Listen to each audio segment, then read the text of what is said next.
สวัสดี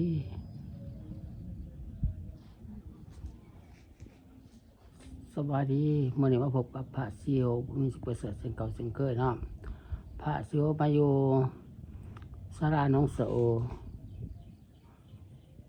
พระซีโอมาอยู่ศาลาหนองเสโอเนาะ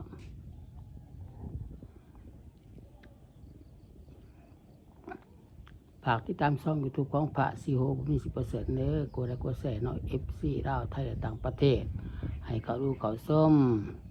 ช่อง YouTube ของพระซีโอบุญมีสิประเสริฐเด้อ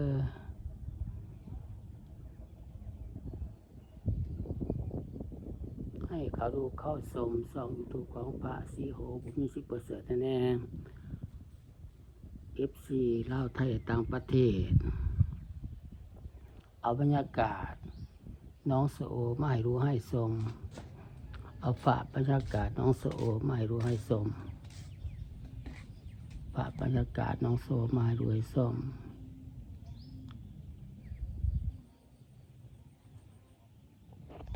ฝากบรรยากาศน้องโสโอมาให้รู้ให้ชม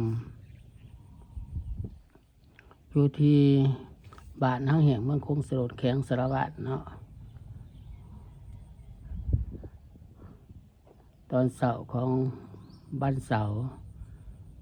วันที่1เนาะ2026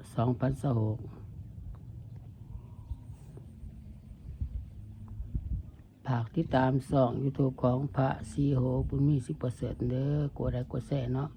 กดติดตามให้เนาะเป็นกำลังใจให้พระซีโอบุญมีสิประเสริฐแน่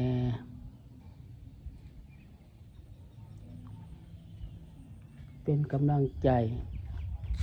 ให้พระซีโอบุญมีสิประเสริฐเด้อกดติดตามให้เนาะกดติดตามให้แน่เป็นกำลังใจพระซีโอบุญมีสิประเสริฐนี่เนาะอะไรผ่านมาไว้เนาะอะไรผ่านมาไว้ฝากติดตามช่อง YouTube ของพระซีโอบุญมีสิประเสริฐเด้อกดไลค์กดแชร์แน่กดติดตามให้เนาะเป็นกำลังใจพระซีโอบุญมีสิประเสริฐแน่เด้อ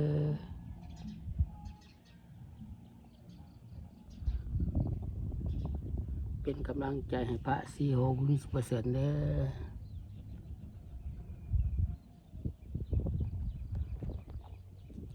โอทีน้องสะโอบ้านห้างแห่งเมืองคงสลดแข็งสารวัตรเนาะเอามาให้รู้ให้ชมให้ FC ลาวไทยต่างประเทศเขารู้เขาชมช่อง YouTube ของพระซีโอบุญมีสิประเสริฐฝากติดตามให้เด้อเป็นกำลังใจให้พระซีโอบุญมีสิประเสริฐแน่กดไลค์กดแชร์เนาะกดติดตามให้เนาะกดไลค์กดแชร์กดติดตามให้เด้อ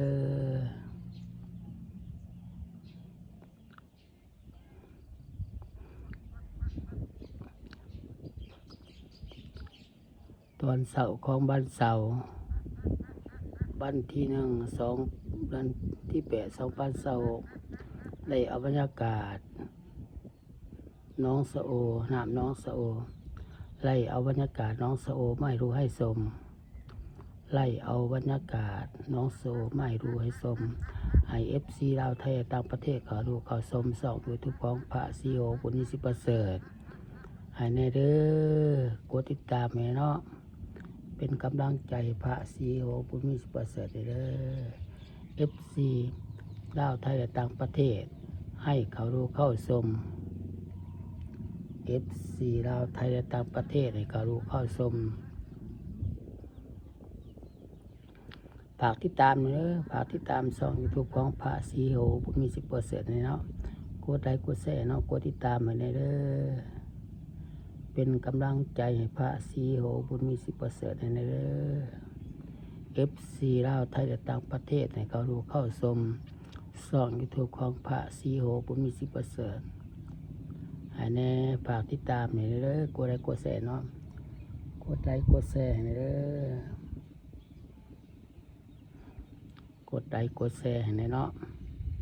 กดติดตามให้เนาะ เป็นกำลังใจให้พระซีโฮบุญมีสิบประเสริฐในเลยเก็บซีดาวไทยต่างประเทศให้เขารู้เข้าชมส่องยูทูบของพระซีโฮบุญมีประเสริฐเก็บซีดาวไทยต่างประเทศให้เขารู้เข้าชมส่องยูทูบของพระซีโฮบุญมีประเสริฐนะไล่ให้เขารู้เข้าชมให้เขารู้เข้าชมส่องยูทูบของพระซีโฮบุญมีประเสริฐนะผู้ติดตามไหมเนาะเป็นกำลังใจน้อมคลิปนี้กับพระสุภาพไปก่อนไว้